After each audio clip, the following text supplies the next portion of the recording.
أنزلناه قرآنا عربيا لعلكم تعقلون.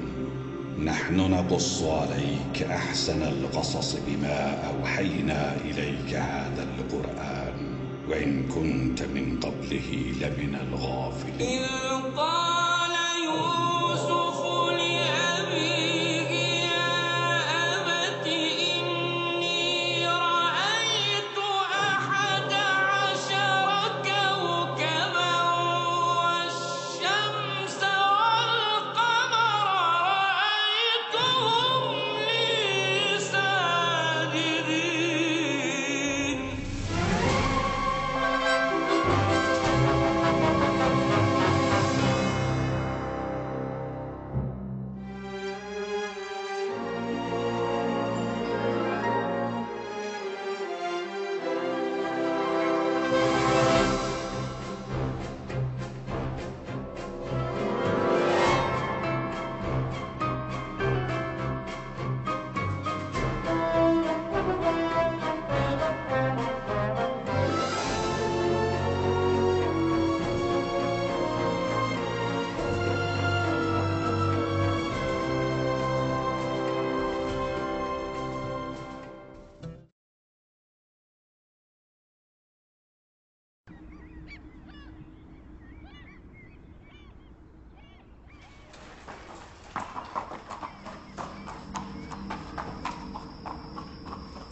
بوی نان تازه.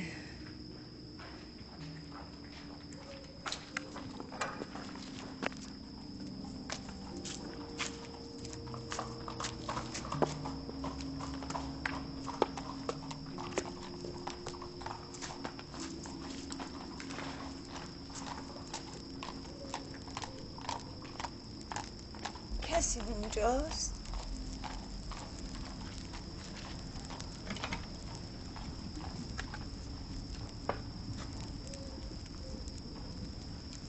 پرسیدم اینجا کیست؟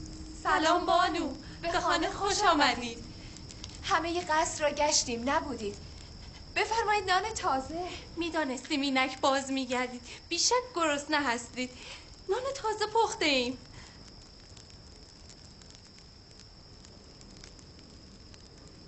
بلبل زبانی را خوب آموخته اید. چه کسی به شما گفت به اینجا بازگردید؟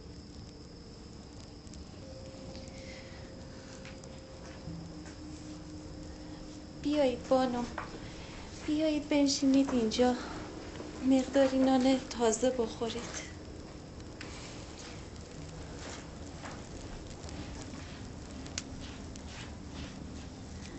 گفتیم نکند بانو گرسنه باشد. مقداری گندم آرد کردیم و نان تازه پختیم. قدری هم آرد و گندم اینجا گذاشتیم. منتظر شدیم بانو رو ببینیم و بعد از اینجا برویم. نیازی به رفتن نیست. آدم که خانه خود را ترک نمی کند.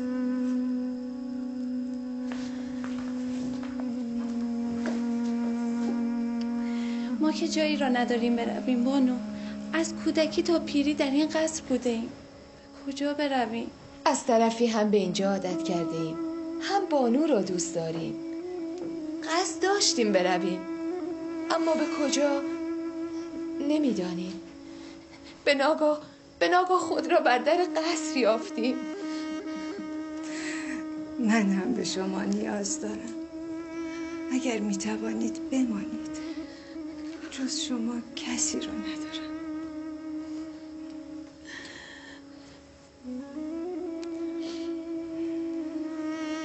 خب بانو نگفتید امروز به کجا رفته بودید؟ به دیدار یوسف. یوسف؟ آری، یوسف. خب او را را دیدید؟ آری دیدم، خوب هم دیدم. هرچه او را یوزارسیف صدا زدم نشنید، تا اینکه یوسف خطابش کردم شنید و به دنبالم گشت. او هم شما را دید؟ نه، چهره‌ام را پوشانده بودم، نمیخواستم مرا این گونه ببینم، اما خوشحالم که او را خوب دیدم. با این چشمان ضعیف؟ آری، از آن جهت خوشحالم که پیش از نابینایی کامل یوسفم را دیدم. چقدر خوش صولت و با ابهت شده بود. همه از دیدنش خوشحال بودند. گاه به مردم حسادت می کردم که چرا جز من دیگران هم دوستش دارند و گاه مردم را تحسین می کردم که محبوب مرا همچون من بزرگ می دانند و عزیز می شمارند.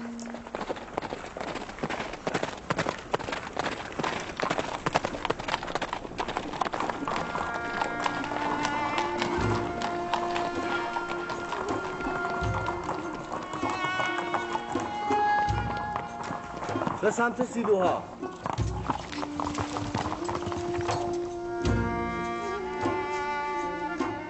خداوند یوزارسیف حکیم را حفظ کنه. این از درایت شماست. اگر گندم را با خوشه ها ذخیره نمی کردید اینک احشام ما همه نابود شده بود. همه اینها عنایت خداوند متعال است. البته ذخیره سازی گندم با خوشه ثمرات دیگری هم دارد که بعداً خواهید دانست.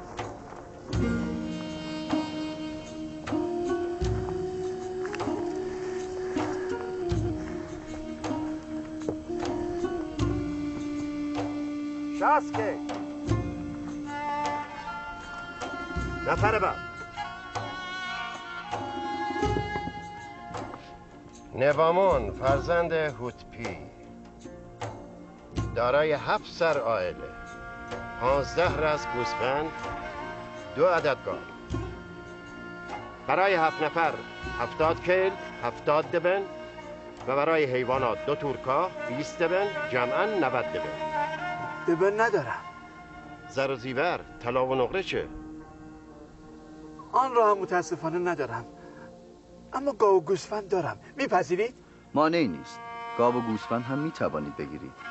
فقط سند بگیرید که معلوم شود متعلق به حکومت مصر می باشد. آنگاه آن حیوان را به صاحبش برگردانید تا نزد خود نگه دارد.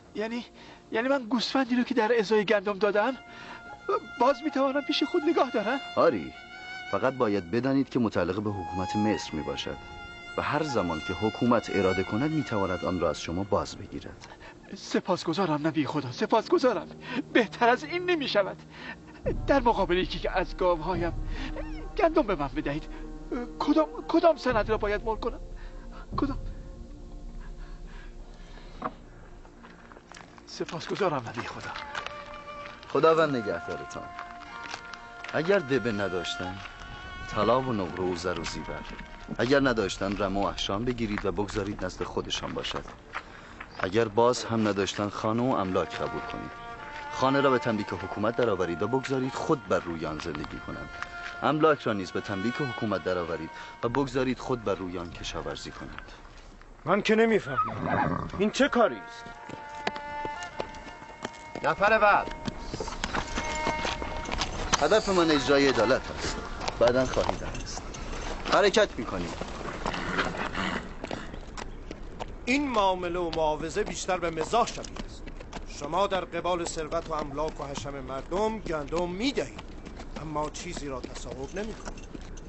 صبر داشته باش. به وقتش همین مزاح به حقیقتی مبدل شود که برایتان قابل تصور هم نباشد. همانقدر بدان که مصر را باید زیر و رو کرد. آنان که زبردستند زیر دست شوند و آنان که فرودستند جایگاه بهتری یابند. یعنی ممکن است اگر خداوند بخواهد آری.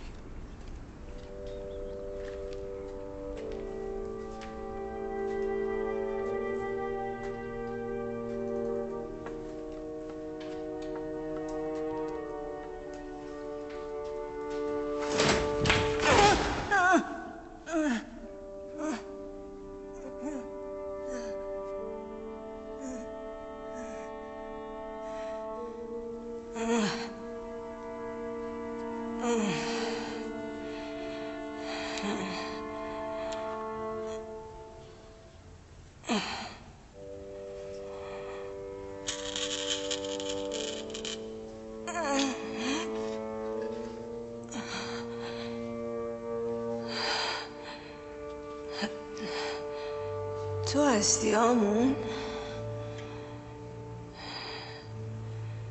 همان که روزی با غرور در بزم عود و بخور در معبد زیبای گوشه اتاقم ایستاده بودی و میخواستی شاهد گناهم باشی. من از شرم چهره‌ات را پوشاندم. چه شده؟ چرا به زیر پا افتاده؟ میدانم مدتی است که از تو غافل شدم. میبینی که علیل و ناتوانم و از اداره امور خویش عاجز. من نه تنها تو که خود را نیز از یاد بردم. تا من صاحب جاه و جلال بودم تو نیز عزیز بودی. از خود که غافل شدم از تو نیز شدم. از تو چه پنهان آمون. غفلتم از تو شاید به عمد بود.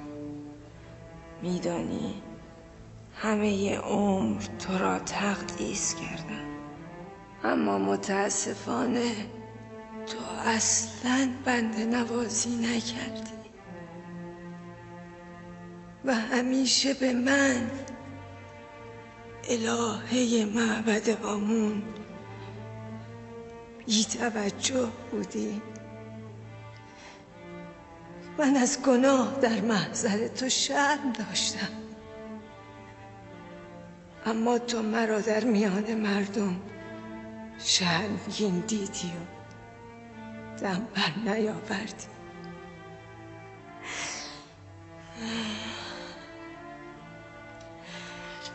به هر حال تو آمونی. آمون را خدای بزرگ مصریان.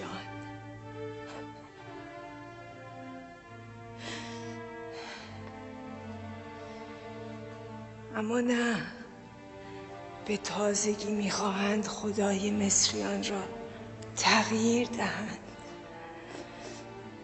یعنی یوسف میخواهد تغییر دهد.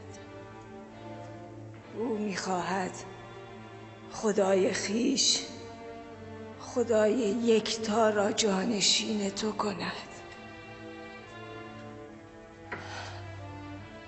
حق دارد. ندارد.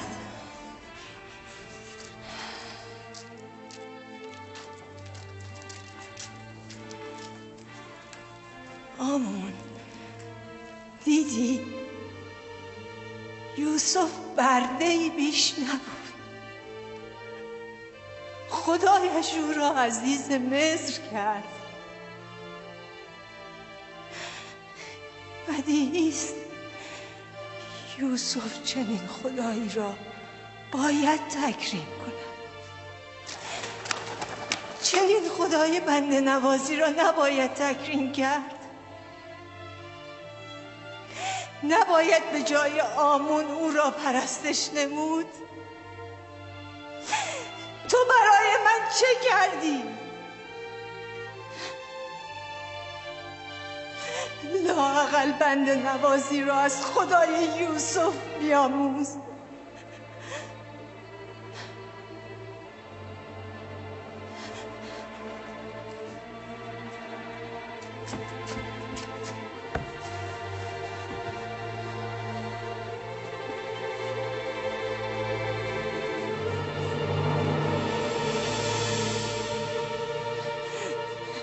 این است سند بردگی یوسف.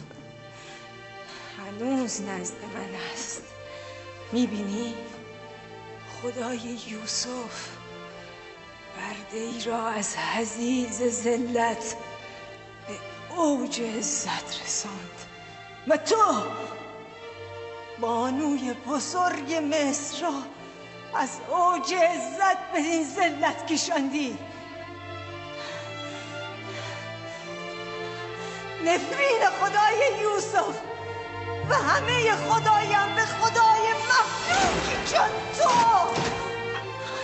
که مرا به این ذلت کشاندی.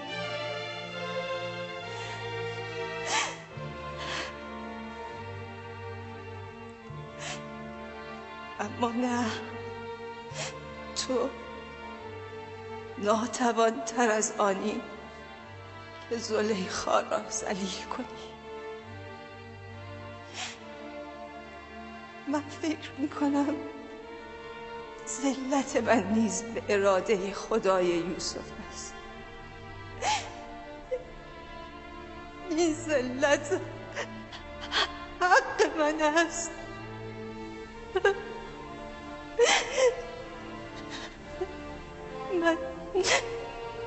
من به یوسف و خدای او قد کردم. خوشا به حال یوزرسیف، چه خدای خوبی دارد. که هستید؟ چه میخواهید؟ چه کار دارید؟ نه بانو، غذایتان را آورده ایم.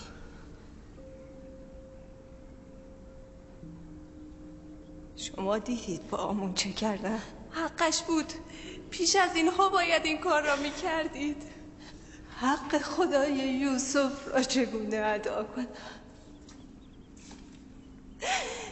چگونه او را خوشنود کنم؟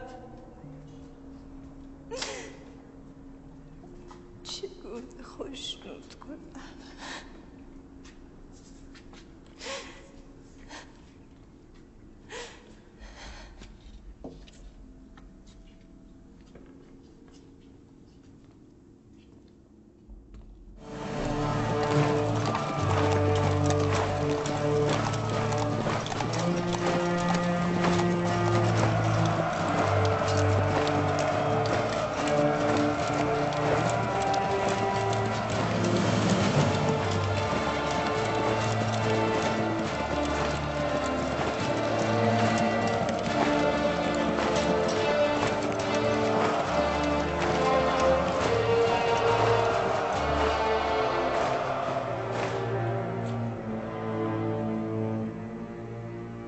بر خدایگان اخناتون، فرمان روای بزرگ مصر اولیا و سفلا. درود خداوند بر فرماندهان پیروز، هورمهب و رودامان.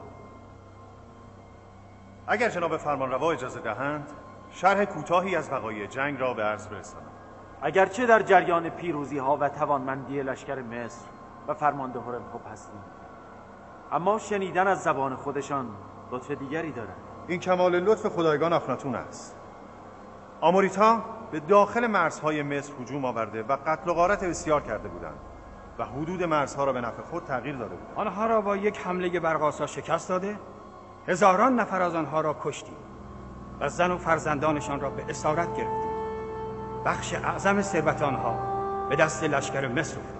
بعد از شکست سختی که به آنان دادیم، پادشاهشان را در مقابل همه لشکر با زن و فرزند گردن زدیم و جسد او را از پیروزی های پی در پی و جانفشانی های فرمانده هورمهب تشکر می‌کنم. عالی جناب، ماجراهای گفتنی بسیار است که باید من تحمل شنیدن قتل و غارت را ندارم. اگرچه میدانم مصر امنیت کنونی خود را مدیون جانفشانی های فرمانده هرم است. اگر ایستادگی و شجاعت شما نبود، شاید اکنون مصر هم نبود. جناب فرمانروا گزارشات شما را در خصوص جنگ خواهند شنید. فقط کشت و کشتارهایش را نقل نکنید. جناب هرم، آنگونه از جنگ سخن میگویید که خاطر خداوندگار آخناتون را نیاساید. این عروس فرماندهان شجاع و خسته ما را به شربتی گوارا آرامش نمیبخشید.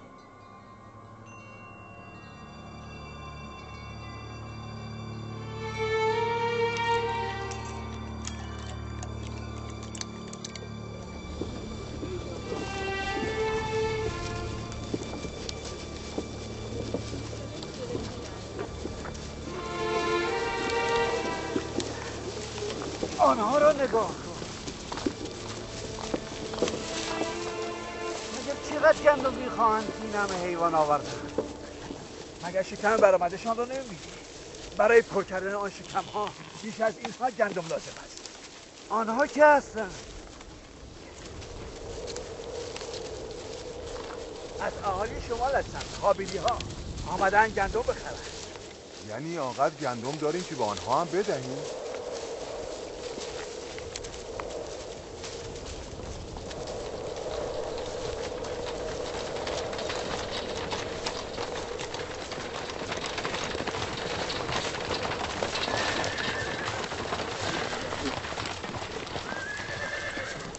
میبینم که کاهنان هم برای خرید گندم آمدن. آری، آن هم 3 برابر قیمت. در حال حاضر وضع معبد آمون از اینان هم بدتر است. چرا ما را یاری نمی کنید؟ اولا که آنها خوابیدی ها هستند و مثل ما انسان. از طرفی آنها سالهاست که خراجگزار مصرند و بخش اعظم درآمد خود را به حکومت مصر واریز می کنند. حال که دچار قحطی شدند، وظیفه ماست که آنان را یاری کنیم. ولی آمون خدای ثروتمندی است. چه اشکالی دارد که بخشی از ثروت خود را خرج کاهنان معبد آمون کند؟ بود، زمانی بود. اینک دیگر آمون ثروتمند نیست. هرچه داشتن تو گرفتی. عالی جناب، او خزانه دار معبد آمون است. ناخودآگاه خبر خوبی به ما دارد. خبر خوب؟ بعداً خواهی دانست. حرکت میکنیم.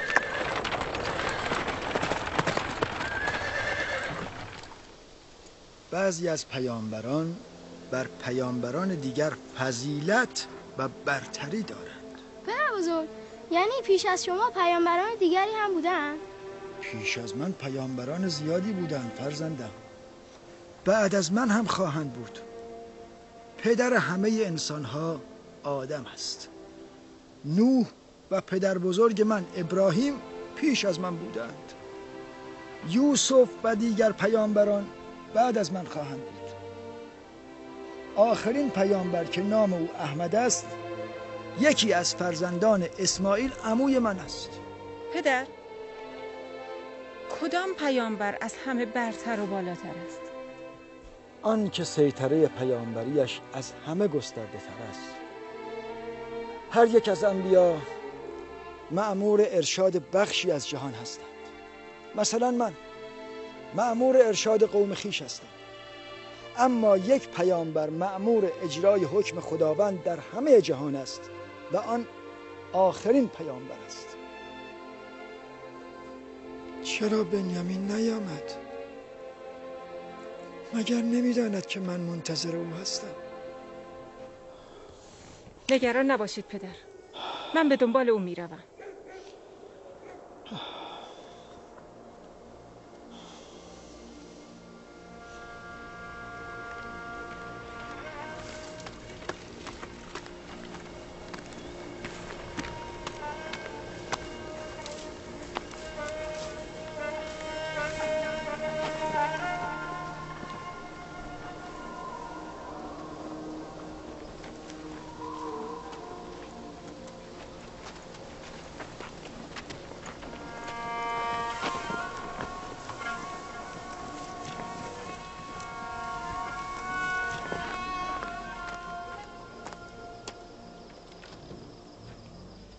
برای درو کردن زمین رفته بودیم. اگرچه محصول چندانی ندارد، ولی همین کم را اگر برداشت نکنیم از گرسنگی خواهیم مرد. خسته بودم، گفتم اول کمی استراحت کنم، بعد به دیدار. بنیامین، تو که میدانی او غروب به غروب منتظر دیدار توست. نباید او را منتظر بگذاری. خب بعضی مواقع کار پیش می آید، گرفتار می شوم. قصد کوتاهی که نیست. بنیامین، بهانه نیاور. تو نمیدانی که باید به دیدار پدر بروی؟ چرا میدانم. پوزش میخواهم. بیش از این پدر را منتظر نگذاریم. برویم.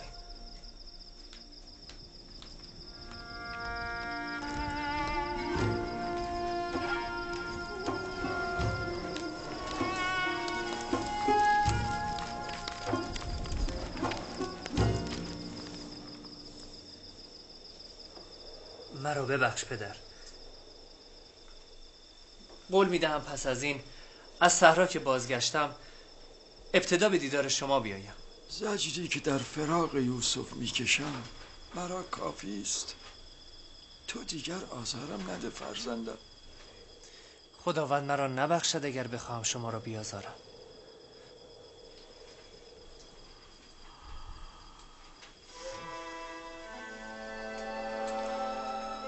بعد از یوسف جز تو کسی رو ندارم. دیدار تو آرامم میکند فرزندم.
اگر به خاطر داشته باشید من بارها مانع تصمیم‌های جناب فرمانروا بر علیه معبد و آیین آمون پرستی شده بودم.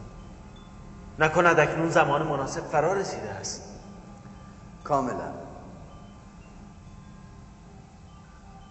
بانو نفرتیتی و آسنات، ما را با یوزارسیف تنها بگذارید.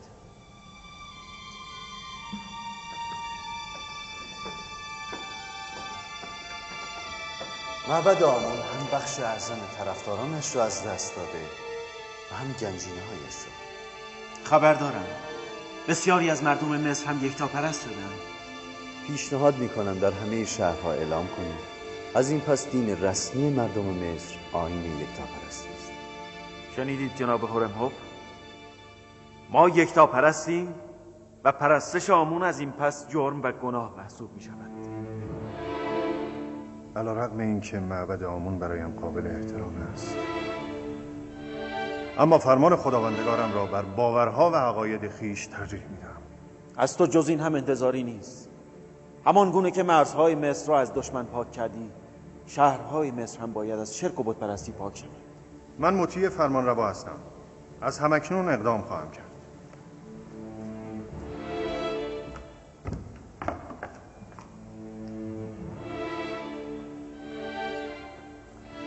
باید آماده‌ای مقابله با مقاومت‌های معابد و نزاع‌های بین یکتاپرستان و بتپرستان باشیم. به تمام لشکر مصر نیز باید آماده باشه کامل بدهیم. ممکن است مجبور به خاموش کردن فتنه‌ها شویم. علیرغم اینکه با کشتار و خونریزی مخالفم، اما چاره‌ای نیست. گاه اجتناب ناپذیر است. ما سالها صبر کردیم و اقدام علیه معابد را به تعویق انداختیم که در این تغییر آیین کشتار خونریزی را به حداقل برسانیم. شما نگران نباشید. امیدوارم خونی ریخته نشود.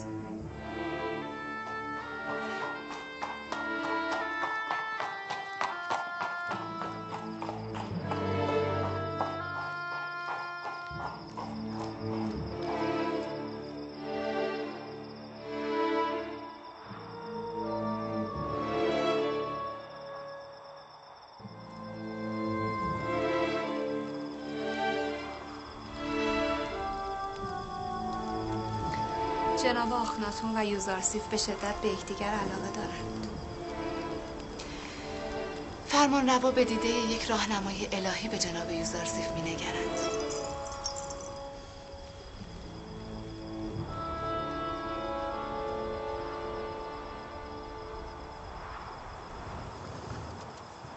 ای نبی خدا، دعا کنید که در این تغییر آیین خونی ریخته نشود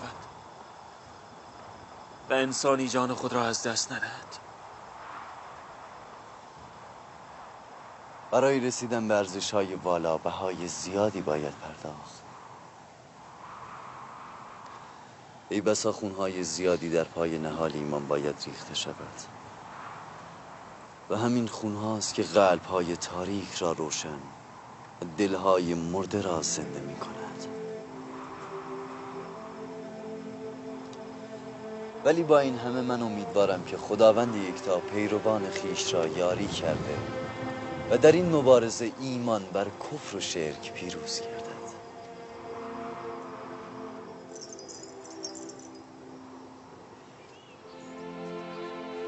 به سراسر مصر پیک بفرستید و در همه جا دین رسمی را یکتاپرستی اعلام کنید. به کاهنان و بزرگان معبد بگویید از این پس ترویج آمونپرستی جرم است و مبلغین آن مجازات می شوند.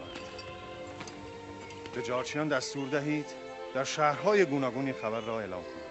برو. امیدوارم آمون مرا ببخشد، چرا که مجبورم. من همان گونه که آمون را خدای بزرگ مصر می‌دانم، آخناتون را هم فرمان روای بزرگ مصر و از فرزندان خدایان می‌دانم. اگرچه آخناتون فرزند ناخلفی است و به خدایان پدر خیانت کرده و تغییر آیین داده است.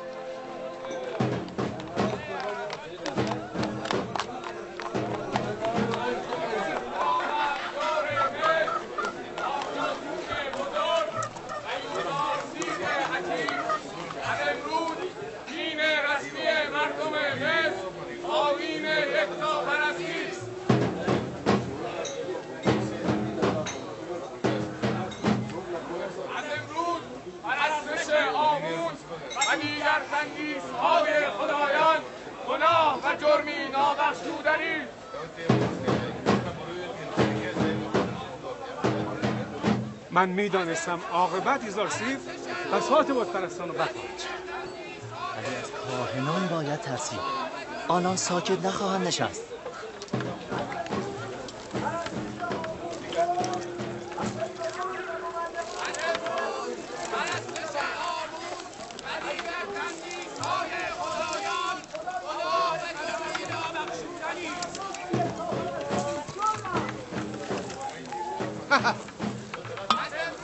از خودش چه دیده این که از خدایش ببینید؟ اینها همه از نقشه های یوزارسیف است. بگو یوزارسیف چون مرا از اوج به زیر کشیده مخالف او هستم، وگرنه ما که از یوزارسیف جز خیر و خدمت به تهیدستان و محرومان چیزی ندیده. او به شما خدمت نکرد، من و امثال من خدمت کردیم. او گنجینه آمون را تهی و جیب امثال من را خالی کرد تا سفره گدایان و فرومایگانی چون تو را پر. امثال تو که از یوزارسیف زخم خورده اید باید که مخالف او باشید.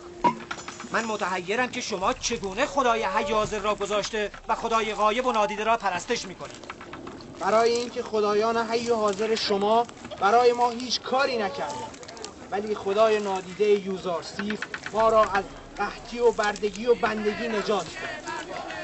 ما خدای نادیده یوزارسیف را حاضرتر از خدایان قابل دید شما می‌دانم. فرمان خداوندگار مصر، آخناتون بزرگ و یوزارسیف حکیم از امروز دین رسمی مردم مصر آیین یکتاپرستی است.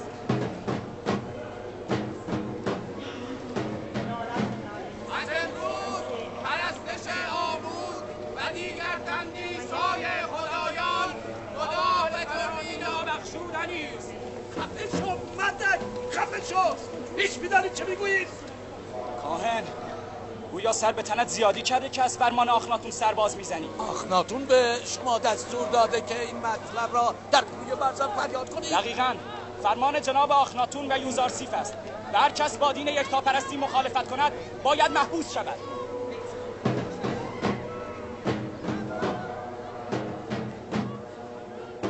من میدانستم اقدامات یوزارسیف به اینجا منجر خواهد شد. هنوز بسیاری پیرو آمون هستند. بسیاری از مردم بیرون از معبد اجتماع کردند و خواستار مبارزه با دشمنان آمون هستند. ما مجبوریم از موجودیت خود دفاع کنیم. با یوزارسیف مبارزه میکنیم. آخناتون هنوز قدرت کاهنان معبد را نشناخته. با کدام؟ ما که سرباز نداریم. با همین مردم، همینها را اگر تجهیز کنید و اسلحه بدهید خواهید دید چگونه مبارزه خواهند کرد. فرمان خداوندان مصر آخناتون و یوزارسیف بزرگ از امروز دین رسمی مردم آیین یکتاپرستی است. پرستش آمون و دیگر چندیزهای خدایان را ترک کرده خاتون خدای یکتا را ستایش کنید. میدانستم در نهایت دین مردم مصر یکتاپرستی خواهد شد. یوزارسیف حق ندارد آیین چند هزار ساله مردم مصر را منسوخ کند. ولی ما هر چه داریم از یوزارسیف و خدای او داریم. آمون و کاهنان برای ما چه کردند؟ یعنی من اینا ها با وستان و قرآن کردم خدای باقی خدایی داشته بگن نمو قهدی مردم مثل نابود میکرد. خدایان سرمانی برای ما چه کردن؟ درد و سردی بخونید.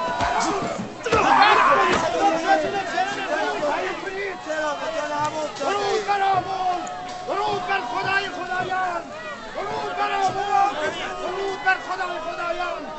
شده قایم کنید. اصلا چه میخواهید؟ اگر آمون پرستی جرم است. پرستش آمون و جانبداری از او جرم نیست، اما تعرض به یگانه پرستان جرم است. بروید. حرکت کن. آمد بیا. حرکت کن. بروید.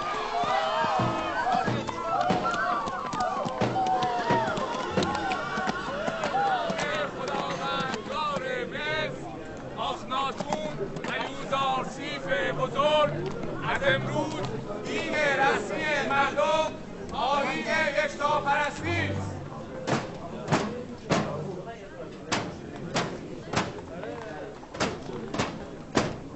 پرستش آمون و دیگر تندیس‌های خدایان را ترک کرده خاتون خدای یکتا را ستایش کنید. آیین آمون برای کاهنان که بد نیست. بهترین تفریح، گواراترین غذاها و زیباترین زنها را در اختیار دارند. چرا مخالف آیین آمون باشند؟ آیا این درست است که یوزارسیف تمام مردم مصر را برده خود و حکومت کرده و امثال مرا به خاک سیاه نشانده؟ برای ما که فرقی نمی کند. ما از ابتدا برده بودیم و چون برده ها زندگی کردیم. برای ما که چیزی عوض نشده. بردگی برای امثال تو که برده های زیادی داشتی دردناک است. بزرگترین گناه یوزارسیف دراز کردن زبان امثال شماست. او حق دارد. از عریکه قدرت به زیر آمدن سخت است. امروز دین رسمی مردم مصر آیین یکتاپرستی است.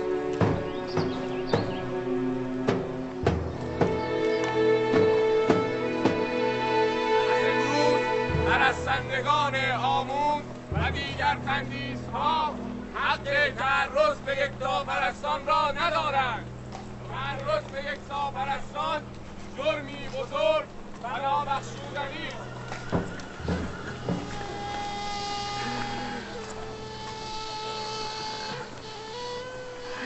همه اینها کار یوسف است. میشنوی دوست خوبم؟ مردم خودش را که میپرستند کافی نیست، خدایش را نیز باید بپرستند. البته از حق نگذریم، خودش و خدایش پرستیدنی هستند. حق نداری با آمون توهین کنی. آمون خدای چند هزار ساله مصر است. هیچ کس حق ندارد معترض یکتا پرستان شود. یعنی به خدای آمون اهانت شود و ما سکوت. آری اگر معترض یکتا پرستان شوید جرم است. ببینید در شهر آمون، در شهر معابد و الهه‌های گوناگون یکتا پرستان آزادند و آمون پرستان در بند. نفرین بر خدایان سرد و سنگین، نفرین بر معبد آمون. آرام باشید، نباید به خدایان آنها اهانت کنید. تو با کدام طرفی؟ من دوست دارم آمون را نفرین کنم، به کاهنان اهانت کنم و اگر به خدایان آنان اهانت کنی آنان نیز به خداوند یکتا اهانت میکنم. هرگز.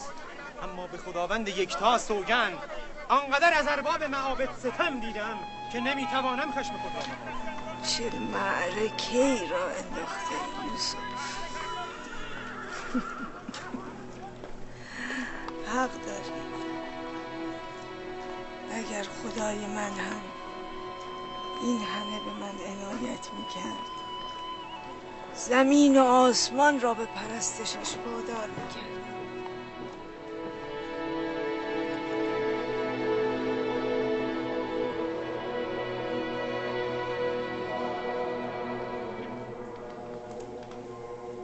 چه میخواهید؟ با من چه کار دارید؟ عالی جناب، کافران آمون پرستی را تقویت و یکتا پرستی را ترویج میکنند. ما باید بدانیم تصمیم جناب آنخمه چیست. چرا کاری نمیکنید؟ چند روز است که جارچیان دین رسمی مردم را یکتا پرستی اعلام میکنند. جارچیان به طور علنی یکتا پرستی را ترویج میکنند. سرمان را در لاک خودمان فرو برده و از اطراف خود بیخبریم، در حالی که یوزارسیف کار خود را کرد و ضربه نهاری را بر پیکر آمون پرستان وارد آورد. باید کاری کرد.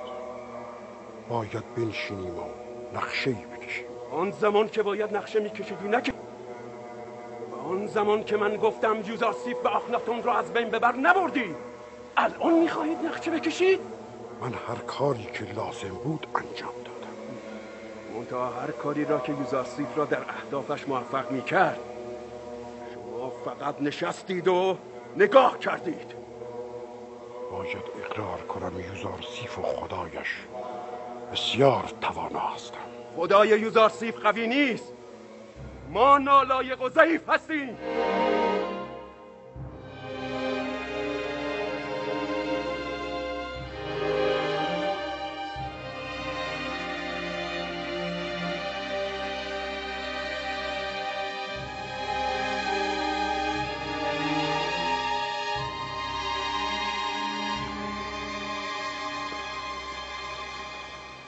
آیا پادیامون خود را داناتر از جناب آنخبا تصور می‌کند؟ چرا نکند؟ وقتی از عقل و درایت آنخماهو کاری بر نمی آید بدیهی است که شمشیر پادیامون خود را کارآمدتر و برتر ببیند. ندیدم، اما قدرت او را که دیدم. خدای او را نمیدانم، اما خود یوزارسیف برایم محترم است. اصلا خدای یوزارسیف چیست که من باید بپرستم؟ اگر تو او را دیدی و میشناسی بگو که ما هم بدانیم. خدای یوزارسیف همان است که تعبیر خوابهایش را محقق می‌کند و وعده‌هایش را جامعه عمل می‌پوشاند. من اگر خدای او را نمی‌بینم آثار او و حضور او را که احساس می‌کنم. به من بگویید چیزی را که نمی‌بینم چگونه بر آملی که در پیش چشمان من است و او را لمس می‌کنم ترجیح دهم؟ هر چیزی که حی و حاضر بود پرستیدنی است. خدایی که هیچ گامی برای پیروان خود بر نمی‌دارد و هیچ دردی از آنان را درمان نمی‌کند پرستیدنی است. آری خدایی که از دشمنانش به سختی انتقام میگیرد پرستیدنی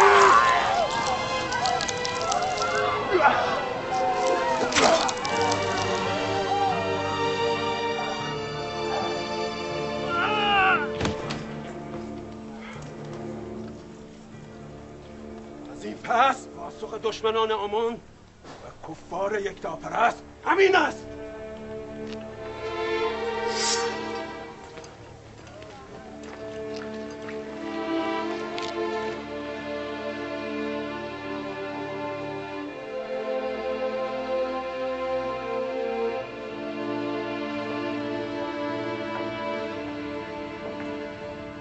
برای پادیامون و کاهنان کشتن یک انسان به سادگی آب خوردن است.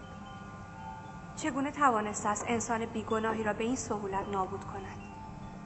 من میخواستم با کاهنان مدارا کنم، اما لیاقتش را ندارند. از این پس پرستش آمون و دیگر خدایان و تبلیغ و ترویج بتپرستی جرم محسوب می شود. مبلغین و مروجین آن زندانی خواهند شد. اگر یک بار دیگر یکتاپرستی را بکشند، معبد را بر سرشان ویران خواهند کرد.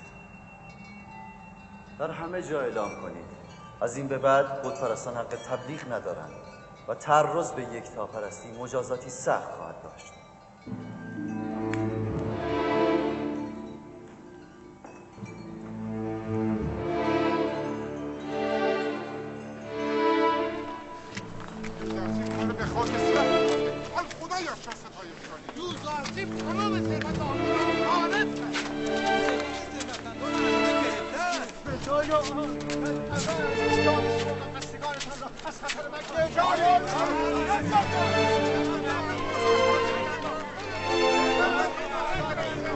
بیا اینجاست.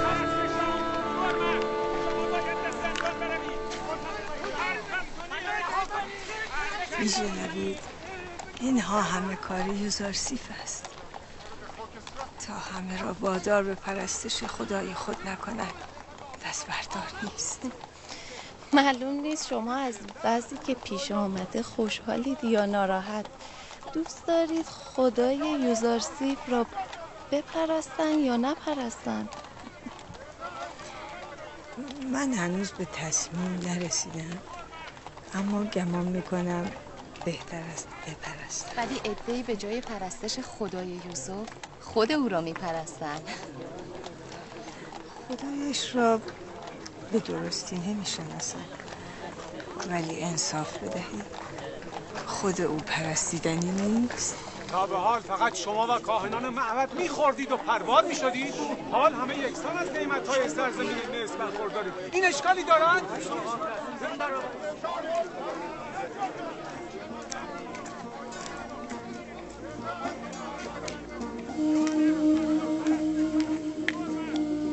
یوسف همه افراد مصر را غربال می‌کند، اما به جای اینکه از غربال دانه ریزها خارج شوند، دانه درشت‌ها به زیر دست و پا می‌افتند.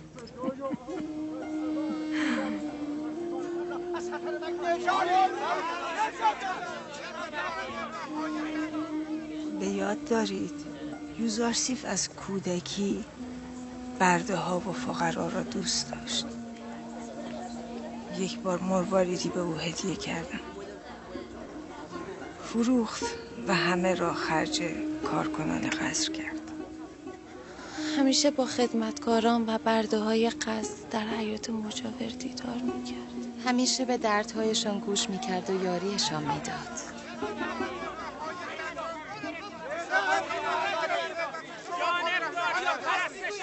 جرم است. شما باید به زندان بروید. حرکت کنید. ما اشتباه کردیم.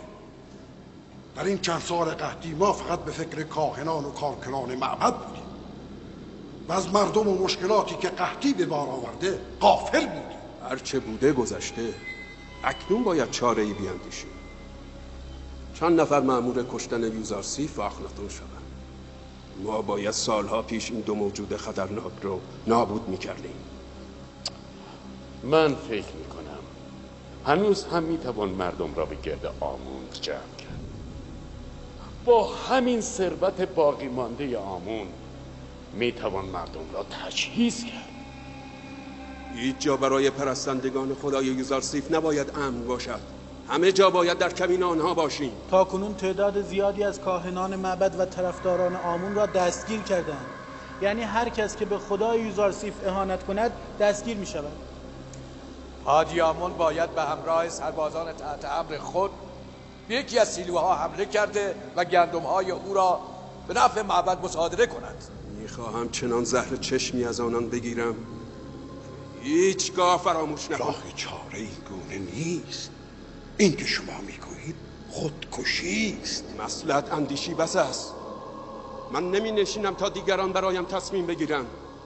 سکوت شما همه چیز را نابود کرده. تو تنها تعدادی را به کشتن میدهی و بس.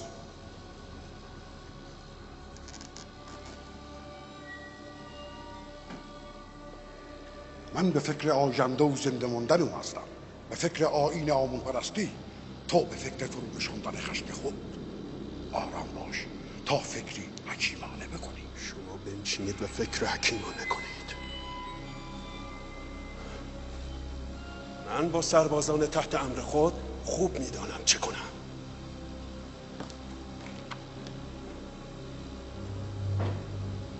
امیدوارم همه چیز را خراب نکند. اگر از من بپرسید میگویم برتر و بالاتر از خود را بپرستید، موجودی که همه صفات او بالاتر از شما باشد. آیا سنگ و چوب بالاترند یا شما؟ جانوران گوناگون بالاترند یا شما؟ تردیدی نیست که همه موجودات زیر سلطه شما و پایین تر از شما هستند. یعنی ما از همه موجودات بالاتر هستیم؟ آری، شما اشرف مخلوقات و برتر از همه هستید. آیا کسی از شما میتواند موجودی بالاتر از انسان به من نشان دهد؟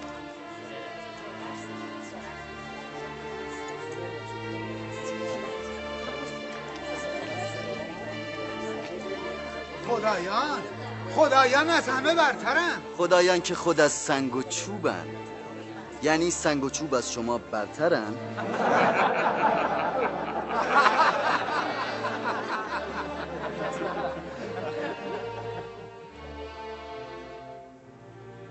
خدای بیجان و ناتوان و محتاجی که هیچ خیر و شری از او بر نمی آید برای ستایش لایق تر است؟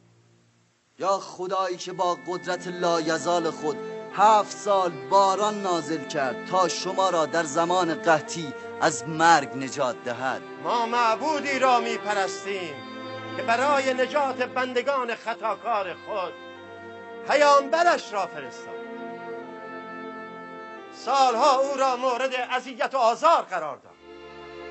سالها او را به کنج زندان انداخت تا روزی توسط او بندگانش را نجات دهد.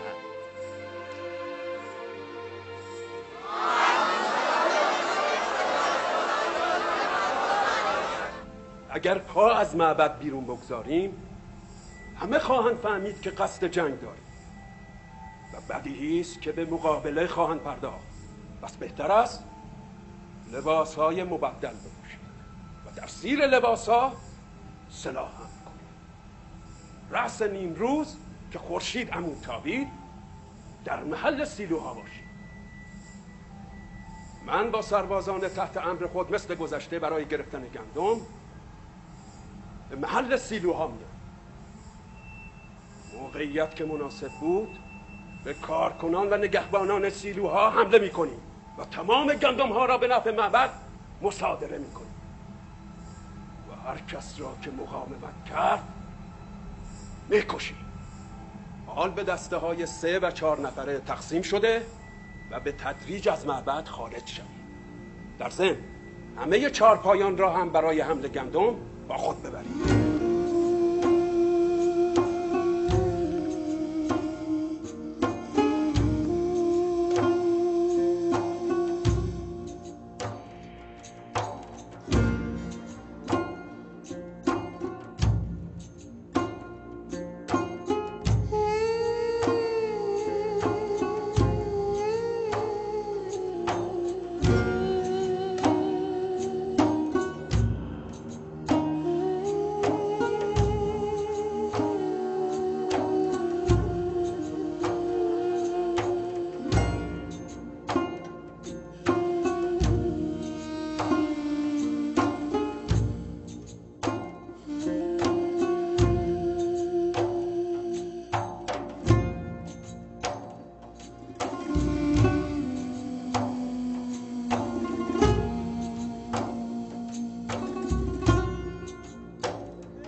زیکه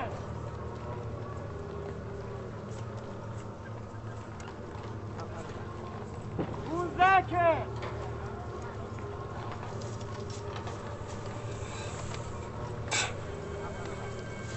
بیسکه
امیدوارم دیر نشده باشد.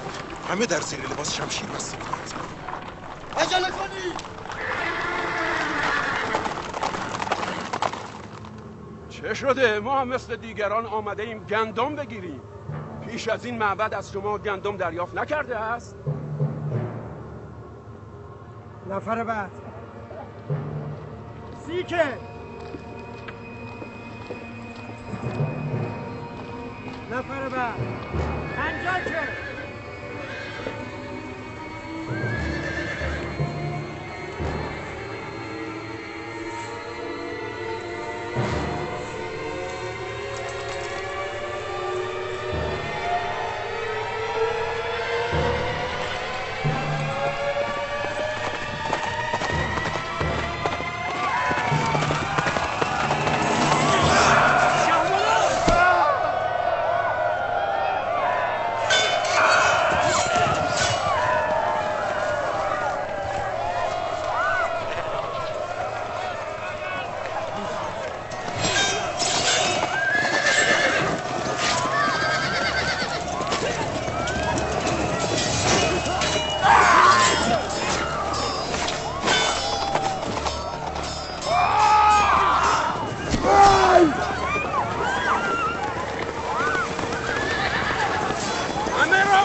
و گندم ها را به یخما ببرید و سیلوها را